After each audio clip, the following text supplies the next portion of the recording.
astrological sign for Gemini is the twins, right? Yeah, and it's Palm and Lambda. No, no, No? no. When they had Google DeepMind and Google Brain, both at Google at the same time that were kind of doing very similar tasks, they merged them. There was a trivia question about it.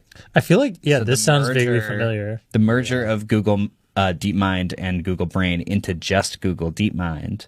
They called it Gemini because they were merging the twins, which is what happens in the constellation. And it also is a constellation, which is stars, and now it's associated with the stars. Bard is better. That giant does good work. I also love this quote. The twins were the brain team, which worked on LLMs such as Palm, and the DeepMind team, which worked on the Chinchilla project. What's the Chinchilla project? I don't know. Ask the guy in the big chair. Click that link right That sounds like now. a horror movie. What is The that? Chinchilla project. What the fuck is this? This It's is a dog looking at a lemon meringue pie. Anyway, yeah. So that'll be fun. And I'm kind of excited that there is going to be a dedicated app for it, and I'm hoping that you'll be able to map that to the action button on the iPhone 15, because previously we've been testing the Bard with Gemini capabilities, Bard Advanced, which has Gemini 1.0 in it, which is now anyway. Ultra 1.0. Yeah, Sorry, I didn't want. No, you're right. You're right. I'm just frustrated. We've been testing that, but you weren't able previously to launch that app immediately with the action button on the iPhone 15. You could only launch the Google app because the only way to actually interact with the Bard Advanced thing was in the Google app instead of the Assistant app. So you guys are all probably really bored right now and dozing off. Wake up and let's continue the podcast. The new UI is cool. I like it. I like it. It's got you pretty seen it? colors. No. It's got this new, what's the weather tomorrow? Big text.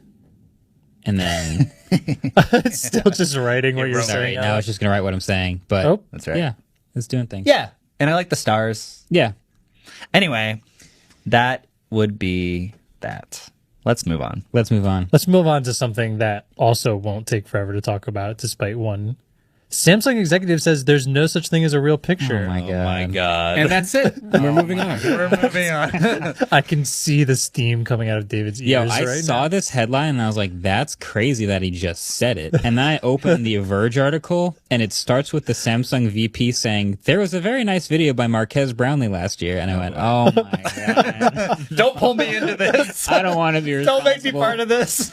But it's basically, his argument is the full-on philosophical, what's a picture anyway? Like, if you expose a sensor and it goes through algorithms to decide what to show on your screen, it's just making it up. It's not, there's no real picture. David, take a deep breath.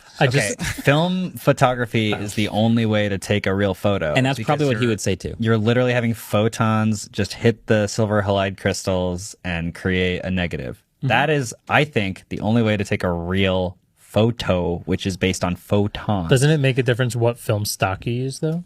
Not really, You could do because a double you're exposure. still capturing the photons. Like, well, not capturing, I guess. Yeah, but doesn't it they're come living out in the differently image. based on the It film does. stock? So then Yeah. would you argue that maybe only some film stock is a real photo and the other No. one's adding too much of a stylization to it? They all add a stylization. Also, when Sounds you're like not a including black photo and to white- me. Sounds like a the little only way different the to only way me. to make a real photo is if you shoot it on film and then you use an enlarger to print with photosensitive chemicals and an enlarger with a bunch of light. Because as soon as you scan, the scanner also digitizes it and puts it through, like if you use a Fuji scanner versus like, there's all these different scanners and they apply different looks. I feel like your argument just was the same argument that I had, but you said I was wrong. I think you're all agreeing there's no such thing as a real photo. I think that's Well, what just then what is a photo?